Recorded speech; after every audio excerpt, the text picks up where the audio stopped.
Nikki Haley, the former governor of South Carolina, former U.S. ambassador to the UN. She has a new book out as well. We've talked to her about her book. If you want something done, leadership lessons from bold women, and the elephant in the room, no pun intended because of party affiliation, just worked out that way, running for president in 2024. She joins us via phone right now. Governor, pleasure to speak with you. Thank you so much for joining us. I wanted to get your thoughts on two of the big things that happened this week while everyone was distracted, I think, by everything else. Xi Jinping, Vladimir Putin. Putin announces that they're going to use Chinese currency in dealing with Asia, Latin America, Africa. And then China announces that they've been able to broker some sort of normalized relations agreement between two mortal enemies, Saudi Arabia and Iran, two things which the United States has kind of been left on the sidelines about. What is your take on this? I mean, how threatening do you think that the United States should view this? Thank you for having me on, Dana. This is serious. It's a big deal. And I think that, first of all, you look at what I learned at the United Nations in dealing with these countries. Everything they say is transparent. They're telling you exactly what they're going to do. Everything they do is symbolic. You go back to before the Olympics. They sat there and they shook hands and they said they were unlimited partners. They were telling the world to get ready. Then China had their Olympics. Russia invaded Ukraine. And now you look at the situation that Russia has hit rock bottom. They are getting drones from Iran. They're getting missiles from North Korea. They've raised the draft age in Russia to 65. And they know that Ukraine's gaining ground again.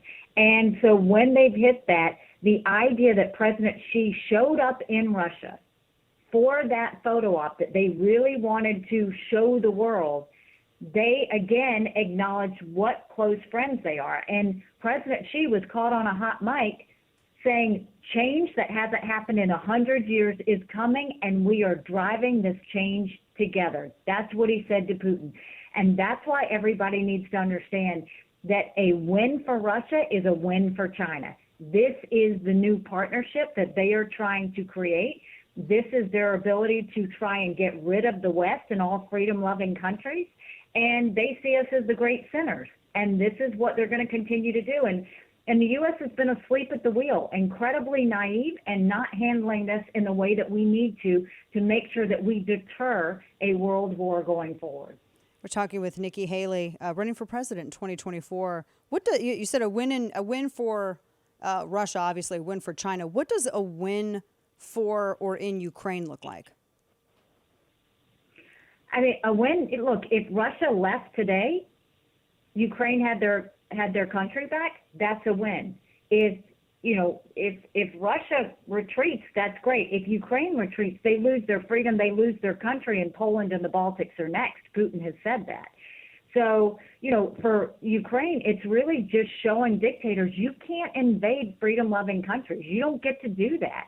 And China wants Russia to win, because if Russia wins, China moves on Taiwan. And it allows all the other evil dictators to do what they want to do. That's why this is bigger than about Ukraine. This is really a war for freedom. And it's one that we have to win. I don't think we should be giving Ukraine any money whatsoever. I don't think we should be putting troops on the ground. But I do think we need to be working with our allies and making sure that Ukraine has what they need to finish this with equipment and ammunition. None of this would have happened had Obama done what he was supposed to with Crimea. None of this would have happened had we not had the debacle in Afghanistan. None of this would have happened if Biden had worked with our allies when Putin started to surround Ukraine several months prior. Or if Biden hadn't said minor incursions are okay. It's total weakness. And Dana, look at the fact of what happened last week. This was a huge moment. Russia shot down an American drone. And what did we do about it? Nothing. What we should have done is put 2 drones back up there, a fighter jet, send our naval fleet back in the Black Sea where it was supposed to be and never should have left. That's deterrence. That causes... It could be interpreted as further aggression, though. It's not interpreted as further aggression. It's interpreted as, be careful what you do. You don't want to go there. The last thing Russia wants is a war with the U.S. They can't even win with Ukraine. They don't want a war with the U.S. Well, see, that's why, not to interrupt, we're talking with Governor Nikki Haley running for president in 2024. That's why because I sit and I look at the sides of all the arguments in this, and with Russia and performing so poorly in Ukraine, which I don't think anyone maybe anticipated that Ukraine, with very little was able to hold them off. At this point, it's going to be a war of attrition if Russia does anything, which is why I don't know why they would try to pick a fight with NATO since they've been so decimated in Ukraine, because if they were to go after Poland, that's essentially what they'd be doing. Well, if you've got the back of China, you feel emboldened. And that's what Putin is. That's where the factor of China weighs in here, is it's in China's best interest to have the West get weakened. It's in China's best interest to have Russia move into Poland and the Baltics, to get them out of the way so that they can focus on Asia. That's in their best interest, and you have to be able to connect the dots and see it. And, I dealt with it every day on every issue we were working on at the United Nations. You saw how Russia would do the dirty work for China. And you saw how they would work together on different things to just minimize the West. We can't let that happen. The reason we're in a situation with China that we are is because for too long you had Republicans and Democrats say, oh, don't worry about China. Leave them alone. We don't need to pick with China. We don't need to do that. Just leave them. If you make that same mistake with Russia, you are not only creating a superpower with China, you're creating a super team with China, Russia, and Iran. That's the importance of why we have to go forward. And not to mention, when I was at the United Nations, there was no better friend to us than Ukraine. They were with us on everything, even when I didn't ask. They helped even when we didn't even need it. They were always there for us. Well, let me ask you this. We're talking with Governor Nikki Haley. I don't mean to interrupt you, Governor. I apologize. I wish radio format very different from our podcast, from a podcast. Because I know that you've remarked recently on the comment from Florida Governor Ron DeSantis, who said that the issue with Ukraine was a territorial dispute.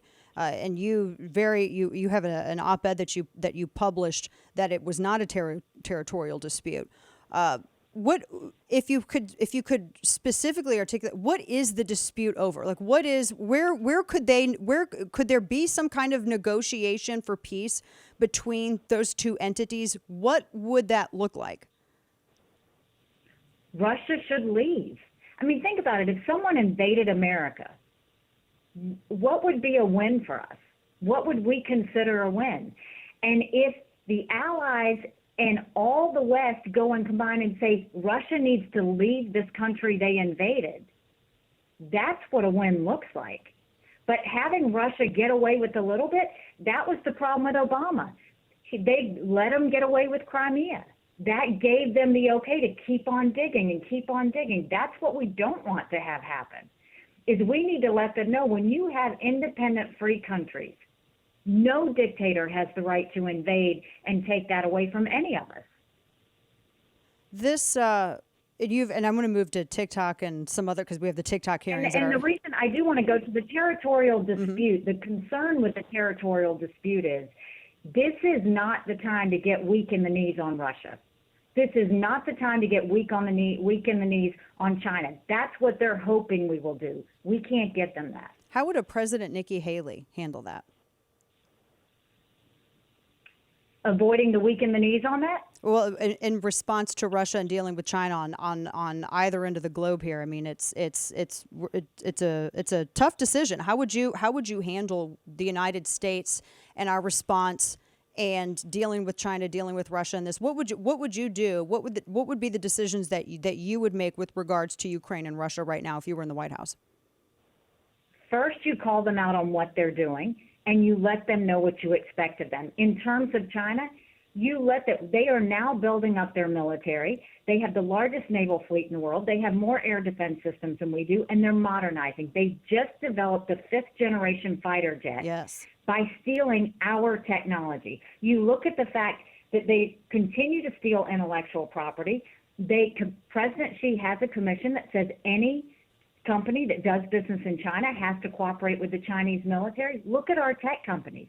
That's all of our financial data. That's all of our healthcare data. That's all of our children's lifestyle data that the Chinese military has. The idea that they could fly a Chinese spy balloon over America, there's nothing, that was a national embarrassment. The fact that they have 385,000 acres of U.S. soil, most recently near Grand Forks Air Force Base, where our most sensitive military technology is, the fact that they're sending over the fentanyl and they know exactly what they're doing when they're sending that fentanyl over and we're doing nothing about it, the fact that they have TikTok and we know that President Xi says whoever owns the data rules the world, and this is all their surveillance structure so that they can then use that data against us.